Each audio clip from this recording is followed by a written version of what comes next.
మధురం మధురం నీ వాక్యం, నా త్రోవకు దీపం నీ వాక్యం. యేసు నామంలో మీకు శుభములు సమృద్ధిగా కలుగునుగాక. మధురం నీ వాక్యం అనే కార్యక్రమానికి స్వాగతం. ఈరోజు మనం క్రిస్మస్ పండుగ, ఆనంద పండుగ అనే అంశాన్ని ధ్యానించుకుందామండి.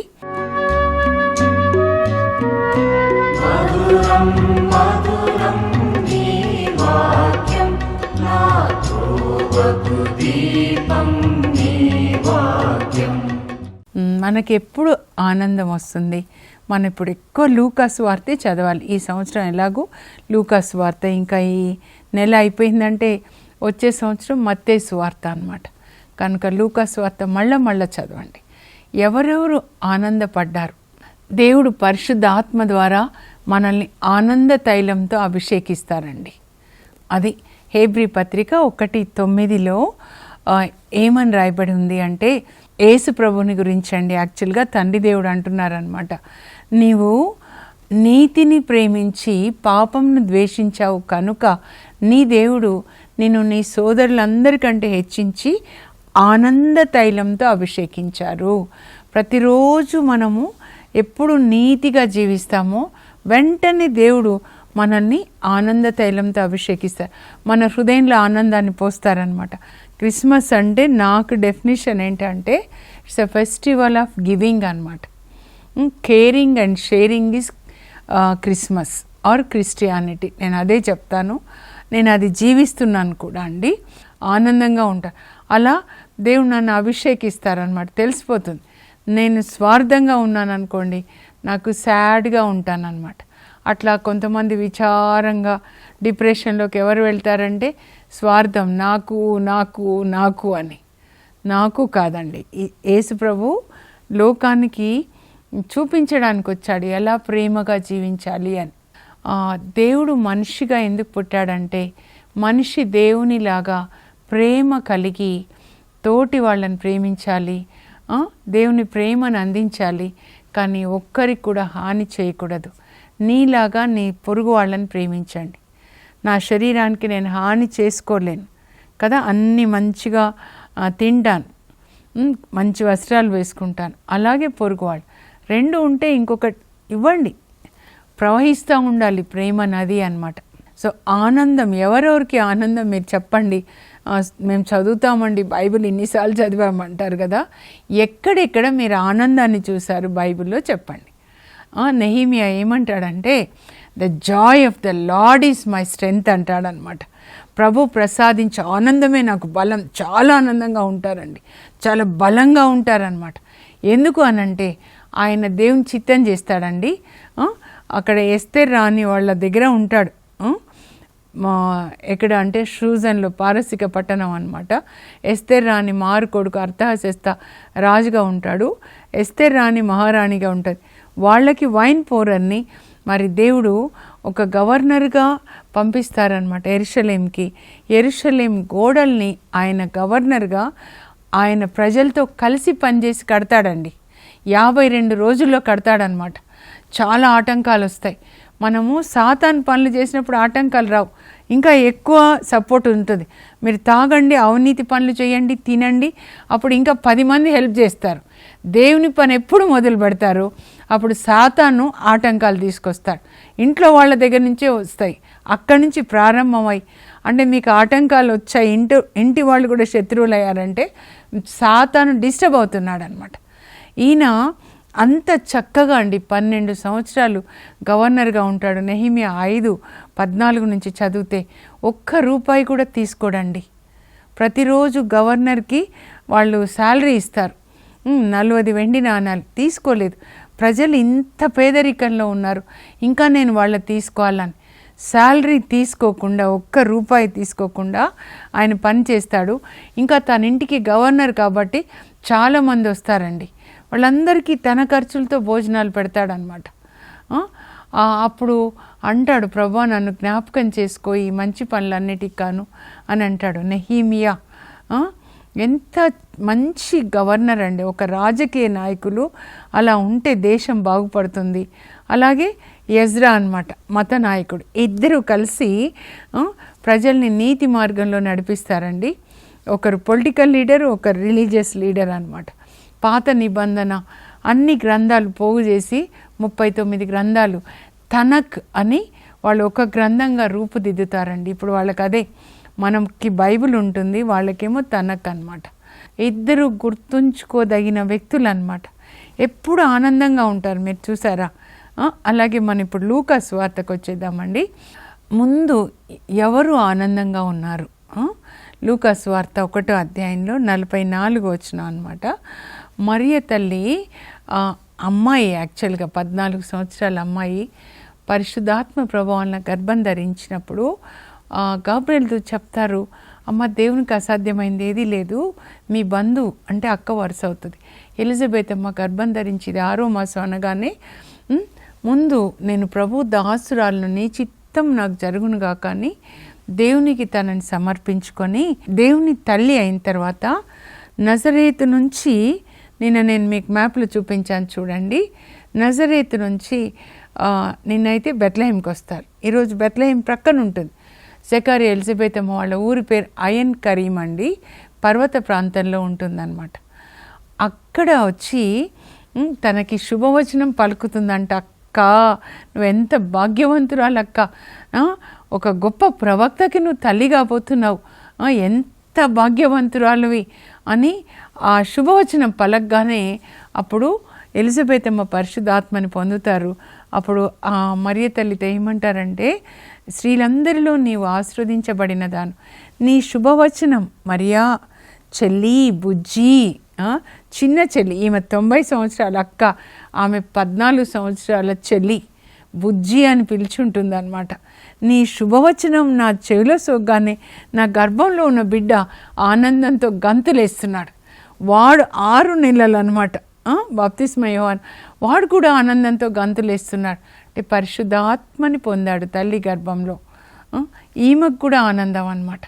అబ్బా, ఇంకా అక్క ఆనందాన్ని చూసి అప్పుడు మరియ తల్లి దేవుని స్తుతిస్తూ, ఆమె ఎంత ఆనందం చూడండి, నా హృదయం ప్రభుని స్తుతిస్తుంది, నా ఆత్మ నా రక్షకుడైన దేవుని యందు ఆనందించుచున్నది. ఆనంద తైలం అన్నమాట. ఎవరిస్తున్నారు? అది దేవుడిచ్చేదండి, అది ఎప్పటికీ ఉంటుంది అన్నమాట. ఇంకా ఏలయన సర్వశక్తిమంతుడు నా ఎడల గొప్ప కార్యములు చేశాను. మీరు ఈ పాట పాడుకోండి, నాకు చాలా ఇష్టం. నా హృదయం నిన్నే స్తుతిస్తున్నది. సర్వశక్తిమంతుడు నా ఎడల గొప్ప కార్యములు చేశాను. నా ఆత్మ నా రక్షకుడైన దేవుని యందు, రక్షకుడు ఎవరు? యేసుప్రభు. యేసుప్రభువుని గర్భం ధరించి రక్షకుడిని, నా రక్షకుని యందు ఆనందిస్తున్నాను. ఈ ఆనందం ఎప్పటికీ ఉంటుందండి. మీకు ఈ లోకంలో ఇది కొనుక్కుంటే మళ్ళీ వారం రోజులు ఇంకొకటి కావాలి. సైతాన్ ఎప్పుడు ఏం చేస్తాడంటే ఇక్కడ కలుపులు పెడతాడు, ఇంకొకటి. ఎప్పుడు తృప్తి ఉండదండి, ఎప్పుడు తృప్తి ఉండదు. ఇంకొకటి అని అనమాట. ఎప్పుడు సామెతల గ్రంథం 30లో ఉంటుంది, 2 జలగలు ఉన్నాయంట 30లో. వాటికి ఎప్పుడు నాకివ్వు నా రక్తం పీల్చినట్టు. డబ్బు ఉన్న వాళ్ళ దగ్గర, అందరి దగ్గర కాదండి, యోబు లాంటి వాళ్ళు అనుకోండి, తోబితు లాంటి వాళ్ళు, అబ్రాహం లాంటి వాళ్ళు అయితే పీస్ ఉంటుంది. ఎందుకంటే వాళ్ళు దేవుణ్ణి ప్రేమించారు కానీ డబ్బుని ప్రేమించలేదు. కానీ దేవుణ్ణి ప్రక్కన పెట్టి ఈ లోకాన్ని, డబ్బుని ప్రేమించే వాళ్ళకి ఎప్పుడు పీస్ ఉండదు.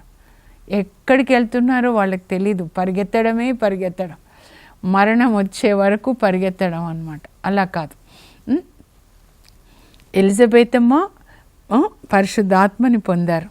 అప్పుడు ఆమెకేమొచ్చింది? ఆనందం. బాబుకు కూడా పరిశుద్ధాత్మ, ఆనంద తైలంతో అభిషేకించేది ఎవరంటే పరిశుద్ధాత్మ దేవుడు అన్నమాట. మనం 92 కీర్తన 10వ వచనం కూడా అలాగే ఉంటుంది. నీవు నాకు అడవి ఎద్దునకిచ్చిన బలాన్ని ఇచ్చావు, నన్ను ఆనంద తైలంతో, క్రొత్త తైలంతో అభిషేకించావు. మనం దేవుని పని చేస్తూ ఉన్నప్పుడు దేవుడు మనకి బలాన్ని ఇస్తారండి. ఎలిజబెత్ అమ్మ అయిపోయింది, గర్భంలో ఉన్న బాబు అయిపోయింది బాప్తిస్మ యోహాను, మరియ తల్లి. ఇంకా తర్వాత ఇప్పుడు జ్ఞానుల దగ్గరికి వెళ్దామండి. జ్ఞానులు అంటే మత్తయి సువార్త 2వ అధ్యాయం, అర్థమవుతుంది కదా.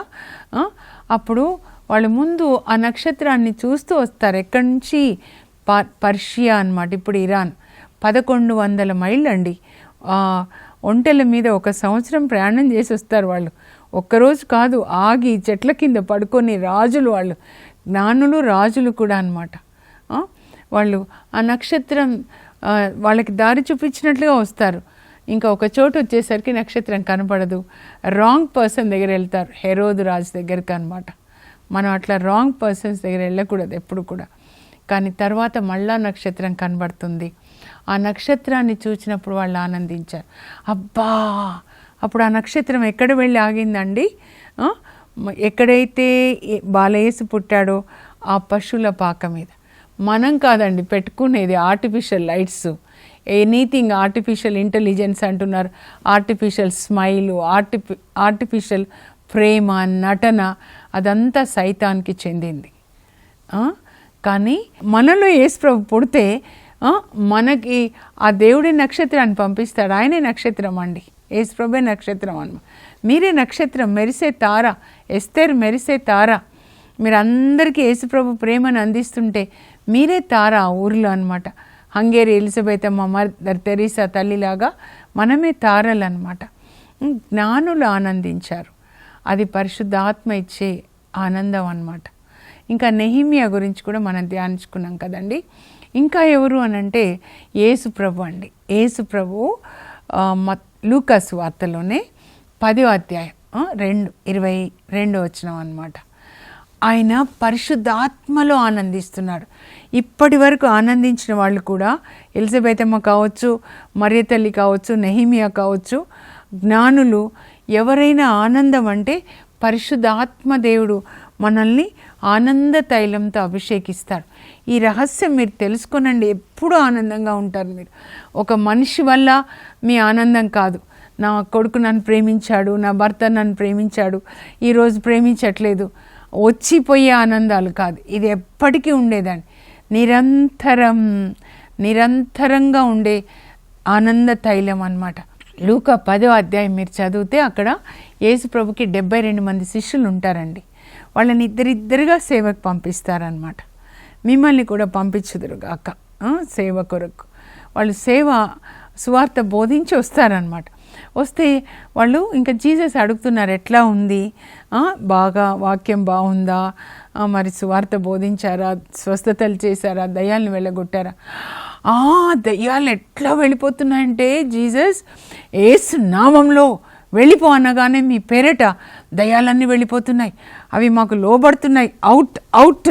మూగ దయ్యం అంటే బయటికి వెళ్ళిపోతుంది, త్రాగుడు దయ్యం అంటే వెళ్ళిపోతుంది, తిండిపోతు దయ్యం అంటే వెళ్ళిపోతుంది, అట్లా దయ్యాలు వెళ్ళిపోతున్నాయి అని చెప్తే అప్పుడు యేసుప్రభు అంటారు, ఈ చిన్నదానికే మీరు సంతోషపడద్దు, దయ్యాలు వెళ్ళిపోతాయి, సువార్త బోధించారు, అది కాదు, ఇది ఓకే. కానీ అసలైంది ఏంటంటే మీ పేర్లు పరలోకంలో జీవ గ్రంథంలో రాయబడాలి.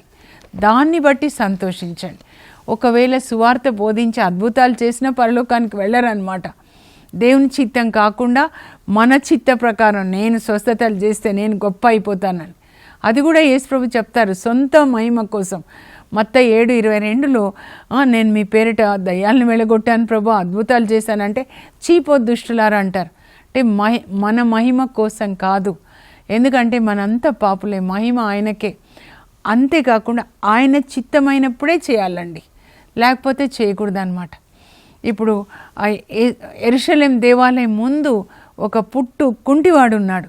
యేసుప్రభు దేవాలయంలోకి వెళ్తున్నాడు, కుంటివాడు ఉన్నాడు, కానీ స్వస్థత చేయలేదు యేసుప్రభు. చేయొచ్చు కదా, ఆయన ఎందుకు చేయకూడదండి? ఒక మాట అంటే అవుతుంది, చేయలేదు. ఎందుకంటే తండ్రి చెప్పలేదు, తండ్రి నువ్వు ఈయనని స్వస్థపరచని చెప్పలేదన్నమాట.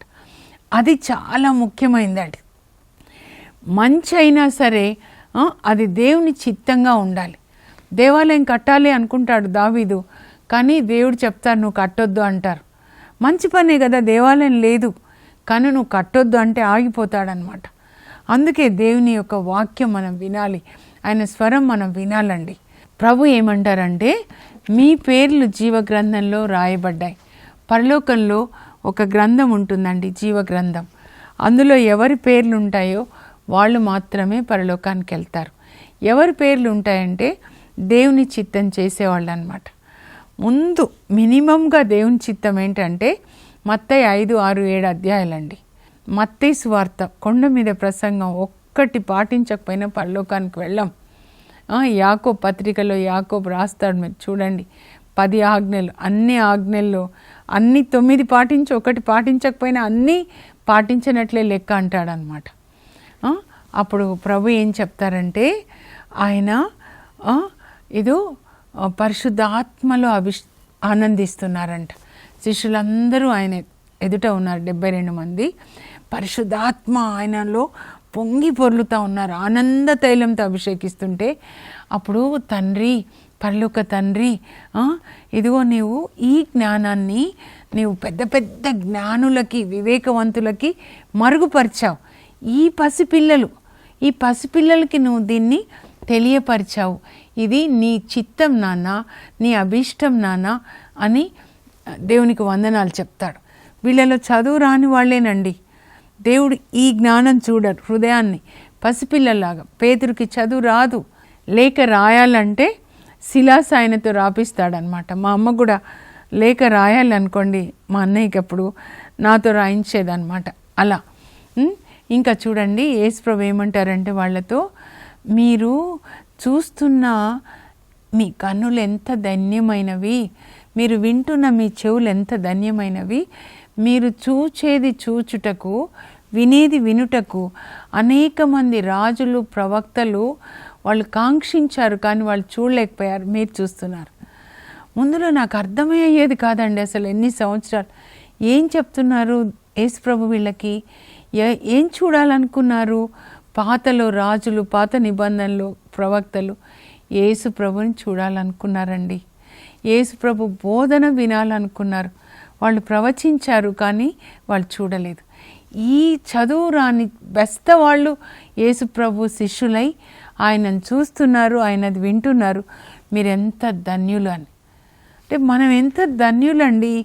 మనము ఈ యేసుప్రభు యొక్క వాక్యం వింటున్నాము, పాటిస్తున్నాము. ఈ లోకంలో అందరికీ పెద్ద పెద్ద ఇండ్లు ఉన్నాయి, పెద్ద పెద్ద కార్లు ఉన్నాయి. మనకేం లేదు అనుకుంటున్నారా? మనకున్న ఈ యేసు ప్రభు అందరికంటే గొప్పండి. ఈ వాక్యమే మనకి బంగారం అన్నమాట. మనం రక్షణ పొందాం, మన పాపాలు క్షమించబడ్డాయి యేసు ప్రభు రక్తం ద్వారా. మన పేర్లు పరలోకంలో రాయబడి ఉన్నాయి. మనం పరలోక తండ్రి పిల్లలు. మనకు అక్కడ గ్రీన్ కార్డ్ వచ్చింది. ఆయన మనల్ని వచ్చి మళ్ళీ తీసుకొని పోబోతున్నాడు. అప్పుడు మనకి నరకానికి వెళ్ళాడు ధనికుడు, మరి కరుణ లేకుండా. అప్పుడు తెలుస్తుంది అన్నమాట మీకున్న భాగ్యం ఏంటి, మీ ఘనత ఏంటో మీరు తెలుసుకోనండి. మనకున్న ఐశ్వర్యం ఇదేనండి, ఈ జ్ఞాన గ్రంథం. దీన్ని చదవడము, దీన్ని వినడము, దీన్ని పాటించడము అనేది ఎంత ఐశ్వర్యమో, ఎంత భాగ్యమో మీరు గ్రహించాలన్నమాట. ఇంకా హబక్కూకు, నేను చెప్పినవన్నీ మీరు రాసుకోనండి. ముందు దేవుణ్ణి ప్రశ్నిస్తాడనమాట. ఆ బాబిలోనియా నుంచి నెబుకద్నెజర్ రాజు యెరూషలేము మీద దాడి చేసి, యవ్వనస్తులు రాజకుమారులండి, వాళ్ళని బంధించి దేవాలయంలోనే వాళ్ళని చంపుతాడు. అప్పుడు ఆ యవ్వనస్తులు అసలు ఇజ్రాయెల్ ప్రజలే చాలా అందంగా ఉంటారు. ఇంకా దావీదు రాజ వంశానికి చెందిన వాళ్ళు చాలా అందంగా ఉంటారు. వాళ్ళని చంపి ఆ యవ్వనస్తుల రక్తం ఇట్లా పారుతుందన్నమాట. ఏడుస్తాడండి ఇర్మియా, ఇట్లా నేను చూసేది అని చెప్పి. అప్పుడు హబక్కూకు కూడా, ఎందుకు ప్రభువా నువ్వేం చేస్తున్నావు? ఈ దుష్టులు నీతిమంతుల్ని ఇట్లా హింసిస్తుంటే నువ్వేం చేస్తున్నావు? నువ్వు నోరు మెదపవేంటి? Why do you keep silent while the wicked are destroying the righteous people? నువ్వేం చేస్తున్నావు? కొన్నిసార్లు నా కొడుకు కూడా, యవనస్తులు చాలామంది అడుగుతారండి, దేవుడు ఏం చేస్తున్నారు? అక్కడ చిన్నపిల్లల్ని చంపుతుంటే, ఈ టెర్రరిస్టులు చంపుతున్నారు, పసిపిల్లల్ని చంపుతున్నారు, దేవుడు ఏం చేస్తున్నారు? ఈయన కూడా అడుగుతాడు. అడిగి నాకు జవాబు చెప్పు అంటాడు అనమాట. 2 ప్రశ్నలు వేస్తారు. ఎందుకు దుష్టులు నీతిమంతుల్ని హింసిస్తున్నారు? దుష్టులు నీతిమంతుల్ని హింసిస్తుంటే నువ్వేం చేస్తున్నావు? అప్పుడు ప్రభు ఆయనకి జవాబు చెప్తారు, దర్శనాలు చూపిస్తారనమాట. చూపించినప్పుడు పరలోకంలో ప్లాన్స్ అన్నీ చూపిస్తాడండి. ఈ ఒక్కొక్కరికి ఎలాంటి తీర్పు, ఈ దేశానికి ఇప్పుడు బాబిలోనియా అంటే ఇరాక్ ఇంత హింసించినందుకు వాళ్ళకి ఎలాంటి తీర్పు, ఇంకొక దేశం, పెద్ద పెద్ద దేశాలు ఇప్పుడు మనం చూస్తున్నాం కదండి, రష్యా అన్నట్ల చిన్న వాళ్ళని దోచుకుంటున్నారు. దేశమే కాదు, ఒక మనిషి ధనికుడు ఒక దుష్టుని హింసించినప్పుడు ఆయనకి ఎలాంటి శిక్ష ఎప్పుడు ఇవ్వాలి ప్రతి ఒక్కటి చూపిస్తారనమాట. ఇప్పుడు ఫరో రాజు చూడండి, ఉదాహరణకు చెప్తున్నాను, మగపిల్లల్ని ఇజ్రాయెల్ ప్రజలు పసిబిడ్డలు కన్న తర్వాత తీసుకెళ్ళి నైలు నదిలో వేస్తే మొసళ్ళు ఇట్లా పైకొచ్చి తింటుంటే తల్లులు అక్కడే కూర్చొని ఏడుస్తారండి, పిచ్చి వాళ్ళు అయిపోతారు. దేవుడు ఆయనకి అప్పుడే శిక్ష నిర్ణయిస్తారు. ఏ నీళ్ళల్లో పసిబిడ్డల్ని వేసావో నా బిడ్డల్ని, అదే నీళ్ళల్లో నేను చంపుతాను. అదే జరుగుతుందండి ఫరో రాజుకి. అలాగే ఎర్ర సముద్రంలో అక్కడ మరి చస్తాడనమాట. అలా దేవుడు ప్రతి ఒక్కరికి, హమాన్ మీరు చూస్తే ఎస్తేర్ గ్రంథంలో మామిడికాయ కోసం ఉరికమ్మం తయారు చేస్తాడండి, అదే ఉరికమ్మం మీద ఆయననే ఉరి తీస్తారనమాట. ఎవరు తవ్విన గోతిలో వాళ్ళే కూలుతారు. కాకపోతే దుష్టునికి వెంటనే ఎందుకు రాదు శిక్ష అంటే, ఎవరు మరణించడం దేవుని చిత్తం కాదండి. కనీసం 25 సంవత్సరాల టైం ఇస్తారనమాట మారాలని. దేవుడు అదంతా చూపిస్తారు, వీళ్ళకి శిక్ష, వీళ్ళకి శిక్ష, వీళ్ళని ఇలా. అయితే టైం ఇస్తున్నా నేను, ఎందుకంటే వాళ్ళు శిక్షలో సంహరించబడాలని కాదు, మారాలని, ప్రతి ఒక్కరూ మారాలని అని చెప్పి ఆ దేవుని ప్రణాళిక ఆయనకి చెప్పినప్పుడు దర్శనం ద్వారా, అప్పుడు హబక్కూకు ఏమంటాడంటే, నేను మా శత్రువులని దేవుడు శిక్షించే వరకు బాబిలోనియల నేను వేచి ఉంటాను, నేను వేచి ఉంటా. ఇదో నా పంట పండకపోయినా, పశువులు పిల్లల్ని పెట్టకపోయినా, అంజూరపు చెట్లు కాయకుండినా, ద్రాక్ష తీగ పూత పెట్టకపోయినా, ఏ పరిస్థితి ఎట్లా ఉన్నా వీటిని పట్టి నేను ఆనందించను, నా దేవుణ్ణి పట్టి నేను ఆనందిస్తాను, నా రక్షకుడైన దేవుణ్ణి పట్టి నేను ఆనందిస్తాను. ఆయన నా కాళ్ళకి, జింక కాళ్ళకి ఇచ్చిన బలం ఇస్తాడు. మీ ఆనందము దేవునిలో ఉండాలండి. ఈ లోక విషయాల్లో ఉంటే మీరు విచారంగా ఉంటారు. మా ఆయన ఇట్లా మోసం చేశాడు, మా అన్న మోసం చేశాడు, నా కొడుకులు మోసం చేశారు, వాళ్ళలో మీ యొక్క ఆనందం ఉండొద్దు. మీ ఆనందము 37వ కీర్తన 4వ వచనం, ప్రభువునందు నీవు ఆనందించు, ఆయన నీ హృదయ కోరికలు తీరుస్తాడు. నీ భారమంతా ఆయనకి, నువ్వు నమ్ము, ఆయన నీ హృదయ కోరికలు తీరుస్తాడు. ప్రభు అంటే వాక్యమే, వాక్యాన్ని పాటించడమే ఆరాధన. మనం చేసే ఆచారాలు ఆరాధన కాదు. కనుక వాక్యాన్ని మనం చదివి ఎప్పుడు దేవుని చిత్తం చేస్తామో అప్పుడు మనకు ఆనందం వస్తుందండి. మరియ తల్లి, ఎలిజబెత్ అమ్మ చూసాం కదా, అలాగే యేసుప్రభు శిష్యులు, జ్ఞానులు, నెహీమియా, హబక్కూక్ అందరూ దేవుని చిత్తం చేసినప్పుడు దేవుడు మన తల మీద ఆనంద తైలాన్ని పోసి అభిషేకిస్తారు. అది హృదయంలోకి వెళ్ళి అక్కడి నుంచి ప్రవహిస్తూ ఉంటుంది. ప్రార్థన చేసుకుందాము. పరలోకపు తండ్రి, మీ పరిశుద్ధ నామం నాకు స్తోత్రం కలుగును గాక. మరియ తల్లి, మీ స్వరాన్ని విన్నారు, మీరు చెప్పింది చేశారు కనుక ఆనంద తైలంతో అభిషేకించబడ్డారు. ఎలిజబెత్ అమ్మ కూడా అలాగే మీ చిత్తం చేశారు ప్రభా. యేసుప్రభు శిష్యులు, మరి నెహీమియా, హబక్కూక్ అందరూ నీ చిత్తం చేశారు. మేమంతా కూడా నీ చిత్తం చేసి ప్రతిరోజు ఆనంద తైలంతో అభిషేకించబడేటట్లుగా మాకు కృపని దయచేయండి. యేసు పరిశుద్ధ నామంలో అడుగుచున్నాం తండ్రి, ఆమెన్. మనం వాక్యాన్ని గర్భం ధరించే సమయం అండి మరియ తల్లిలాగా. అందుకే ఒక్కరు కూర్చొని బైబిల్ చదవండి, చదివింది ధ్యానించి పాటించండి. దేవుడు మిమ్మల్ని ఆనంద తైలంతో అభిషేకిస్తారు. God bless you. Have a blessed day.